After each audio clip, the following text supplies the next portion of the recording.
Тұрар мен Күмісай жақын достардың балалары. Екеуін кішкентай кезінен бастап ата-аналары құда боламыз деп атастырып қойған еді. Екеуі де есейіп, ата-анасының сөзін жерге тастамай отау құрды. Жақын достардың балалары болғандықтан, оның үстіне осы үйге келіп-кетіп жүргендіктен де Күмісай тап өзінің үйінде жүргендей сезінетін. Жаңа ортаға тез үйреніп кетті.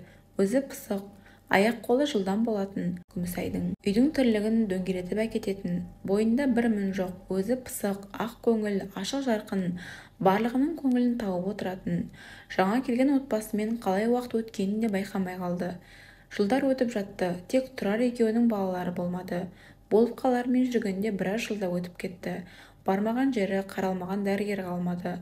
Бірақ еш нәтижесіз. Ата-енесі де ешқашан сен тумадың деген сияқты көңіліне тиетін сөз айтпайтын, әрдайым қолдап отырды. Әне болады, міне болады деп жүргенде, бақандай 10 жылға жуық өзінің көтергенін білді. Қуанышында шек болмады. Екі жақтың ата-аналары да қуанып, бұрынғы достығы одан әрмен кереметтей достыққа айналды. Айы күні жетіп, Күмісай шекесі торсықтай ұлды дүниеге әкеледі. Есімін Сағынтай деп қойды. Сонша жылда сағындырып келдің деп. Бірақ артынан еш бауыры ермеді, тек осы жалғыз бала. Бір ұлдың бетіне қарап әрбірісін қызықтап, Сағынтай алданыштары болды. Тұрар ұлымның болашағы деп азаннан кеш қарайғанша жұмыс жасайтын. Күмісай үйінде баласына қарап, үй тірлігімен айналысады. Екеуі баласының болашағы үшін барлық жағдайын жасауға тырысты. Ауылдан барлық жағдай жасалған үлкен үй салды. Қара шаңырақты түтетіп отыратын ақылды ұл болады деп. Бірақ сол үйді қалай бітірді, бір жыл ішінде Тұрар жол апатынан кетті.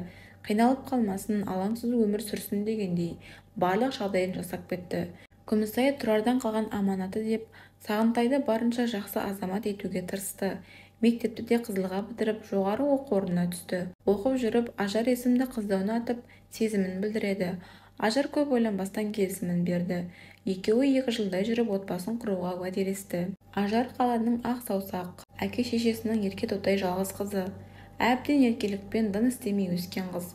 Сағынтайдың ауылда тұратынын білсе де келісімін беріп отыр. Міне бүгін ақ түйенің қарны жарылған күн. Күмісай ана үшін ең қуанышты күн. Ұлы келін әкелмек. Барлық ағайын туысты жинап, дастарханды барынша жайып келінді күтіп отыр. Алыстан мәшиненің дауысын естіген ананың қуанышында шек жоқ болды. Бір түйір баланың үйленіп, тағы бір қызы болатынына қуанып жүр. Келінді қызымдай көремін дейді барлығына. Абыр-сабырмен келінді де түсіріп, дүркіреп беташара. Артынан тойын өткізіп, туған-туыстары үйіне тарқасты. Ажар басында жақсы болды, апалап тұратын. Кейін қалай көтерді, мінезі өзгере бастады. Істеген тірлігін міндет қылып шыға келді. Үй тірлігінен шаршамай жұмысына барып, миы тынығып келсін. Көтерген соң мінезі аумалы төкпелі болып жатқан шығар деп жұмысқа да тұрғызып қойды. Азаннан кешке дейін жұмыста. Күмісай ана үйінде келін мен балаға тамақтарын дайындап, үй тірлігінің бәрін жасап отырады. Келініне келін болып отыр. Жұмыстан келгеннен келін дайын асты ішіп алып жуса жуды, жумаса шаршадым, ішім ауырып тұр деп жатып қалатын. Айтатын сылтауы көп, қит етсе ішін айтып қорқытады. Көршісі Бағила, келінді тым еркелетіп жібердіңіз. Жалғыз көтерген осы ма еді, неге қаттырақ ұстамайсыз десе, ол да бір үйдің қызы емес пе? Қызымдай қараймын, ертең босанып алса басылар дейді. Бірақ Ажар күннен күнге Күмісай ананың басына шығып бара жатыр. Іші шығып бастай еді тіпті қулыққа көшті. Аптасына демалыс болса болғаннан төркінге шабады да тұрады. Айтатыны анам ауырып қалды. Өзім озиға түсемін. Әйтеуір үйде отырмаудың амалын жасайды. Сағынтайды да алдап-арбап өз уысында ұстап отыратын болды. Ертеңгі күн демалыс. Бұл түннен бастап ертеңгі жоспарын құрып отыр. Ертең үйде болса міндетті түрде үй жинау керек. Оны істегісі келмей қыдырғысы келіп отыр. Өткен апта ата-анасының үйіне барып келген. Бұл апта тағы қалаға барамыз десе бәле болар. Одан да басқа сылтау айтайын дейді. Сағынтайға отырып жыламсырап, ешқайда шықпаймыз, тек жұмыс деп жүремін. Тауға шығып демалғым келіп жүр. Ертең барып демалып қайтайықшы. Балаңа да таза ауа пайдасын тигізер дейді. Жарайды онда, анама бір ауыз ескертіп қоямын десе, ол кісіге тауға барамыз деп айтпа, сөйлеп кетеді. Қалаға дәрігерге көрінуге барамыз деп айт дейді. Ертесіне тым болмағанда екеуі тауға шығып демалып үйіне қайтады. Апта сайын қалаға шыға берген келін енді қалаға түбегейлі көшуді ойластырады. Ажардың анасы да ауылда не бар, үйді сатыңдар да келіңдер осында деп отыр. Оған Сағынтай көнбейді десе, бір күйеуді алдай алмасаң несіне жүрсің? Қиылып сұра, алда, арба, оған да көнбесе жыла. Ер адам әйел адамның жылағанын көтере алмайды дейді. Анасының беріп жатқан сабағы, тәлім-тәрбиесі осы болса, қызы қайда барсын? Күнде Сағынтайдың миын жейді. Ауылда отырамыз ба? Балаларымыз болса ауылда өсіп ештеңе көрмей өсе ме? Балалардың болашағы үшін көшейік қалаға дейді. Барлық қулықты іске қосып айтқан соң, Сағынтай да ойланып қалады. Бірақ бір жағынан анасын ойлап тұр. Ол кісі қалаға бармайды ғой деп. Ажар болса, апам бармаса да біз кете берейік. Басы жерге тиіп тұрған жоқ қой. Аптасына келіп тұрармыз дейді. Мейлі көрерміз уақытында деді. Ажар Сағынтайды күтіп жүр, қашан айтар екен деп. Айтатын Сағынтай әлі жоқ. Сонымен өзі жайлап сөзін бастайды. Шай үстінде: апа, не ғой, қалаға көшсек па деген ой болып тұр бізде. Ертең балам туылса да көп қаражат керек болады. Керек-жарағын алуымыз керек дегендей. Қалаға барып жұмыс жасасақ па деп ойланып отырмын дейді. Күмісай ана: ойбай-ау, мына қара шаңырақты қалай сатып кетеміз? Сағынтайдың әкесі осы үйді Сағынтай үшін, немерелерім үшін деп салды ғой. Осында өссін, өнсін деп салды. Немерелерім ойнап күліп жүрсін осы үйде. Қалаға барып не істейсіңдер? 2 бөлмеге қамап қоямысың? Ақша жөнінен уайым қылма қызым. Менің жинап жүрген ақшам бар. Пенсиямнан бөліп алып қалған. Біраз ақша жинап қойдым. Жартысынан немереме керегін аларсың. Жартысынан немереме бір тай алып қоямыз дейді. Мынаны естіген Ажар енді жетпегені мал бағу еді. Енді қалай болса да қалаға кетуім керек. Ауылда бәрібір тұрмаймын дейді. Ертесіне Күмісай ана үйде болмап еді. Бөлмесінің бәрін тінтіп жүріп, жинап жүрген ақшасын алып қояды. Өзі дым білмегендей жүр. Күмісай ана ақшасының жоғын біліп шарқ ұрып іздейді. Мүмкін ұмытып қалдым ба екен деп барлық жерді қарап шықты. Еш таба алмады. Сосын Ажардан сұрап көрейін деп. Ажар менің бөлмемнен ақша жоғалыпты, байқамадың ба деп еді. Соны күтіп тұрғандай атыла кетті. Сіз мені ұры деп тұрсыз ба? Мен не қыламын сіздің ақшаңызды? Сені ұры деп отқаным жоқ. Жай байқамадың ба? Үйге үшеумізден басқа ешкім кірмейді ғой. Мүмкін үй жинап жүріп орнын ауыстырып қоймадың ба? Мүмкін сіз ұмытқан шығарсыз. Енді келіп маған жауап тұрсыз. Жетер енді, жетпегені мені ұры атандыру еді. Бәріне тойып біттім. Сізбен тұрғым келмейді деп үйге кіріп кетеді. Сыртынан Сағынтай да қарап тұрған екен. Жетіп келіп: ту анашым, не істедіңіз енді?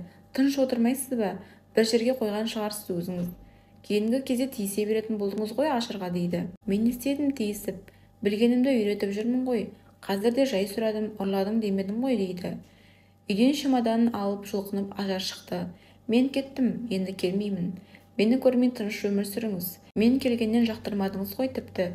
Берген шайыме дейін жөндеп құй дейсіз. Сағынтай, сен не істейсің? Шешеңмен қаласың ба, әлде менімен барасың ба деп тұр. Сағынтай да бас салбырап анасына бір қарады да қатынының артынан ерді. Баласынан мұндайды күтпеген Күмісай ана әбден жылады. Сонша жыл күткендегі ұлым осы ма? Жақсы ұл болып өссін деп тәрбиелеп едім. Берген тәрбием осы болды ма? Ер мінезді етіп тәрбиелемегенім бе? Тұрардың жоқтығы-ай, болғанда ер мінезді етер ме еді? Бірақ ерте кеткенінде дұрыс болды. Мұндай сорақылықты көргенше көрмегенің артық. Қартайғанда көретінім осы екен ғой. Жалғыз басым сопиып қалдым. 2-3 күн болды, үй тым-тырыс. Көршісі Бағила: бұлар қайда кеткен, көрінбей кетті деп үйге келеді. Келсе, Күмісай ана терезеге телміріп қарап тұр. Азып кеткен.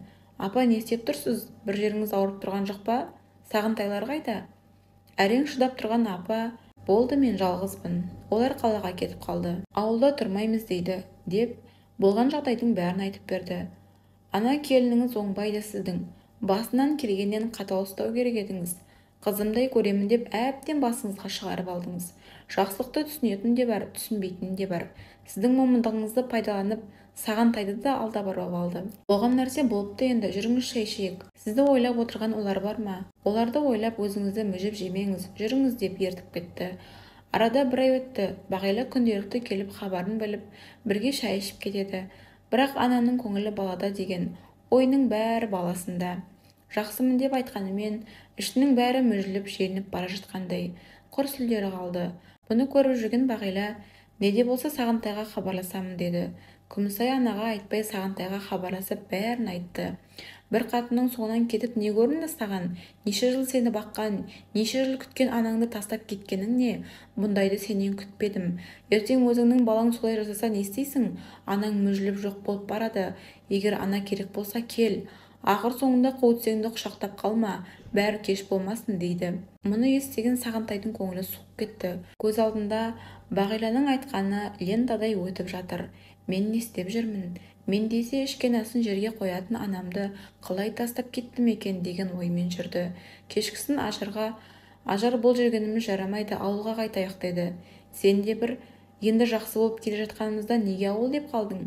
Болмайды, мен дұрыс жасамадым. Анамды тастап кетіп өзім де өкініп жүрмін. Жүр, барып кешірім сұрайық. Жоқ, мен бармаймын. Сен де бармайсың. Егер кететін болсаң, мына ұлыңды көрмей өтесің дейді. Ой, кетшей, қатын жолда бала белде дейді де, Сағынтай үйден шықты да кетті. Жол бойы өкіріп жылап келеді. Қалайша бұлай болды? Сонша көрсоқыр ақымақ болғаным ба? Мен не істеп қойдым? Ақ пен қараны ажырата алмағаным ба? Адам тани алмағаным ба?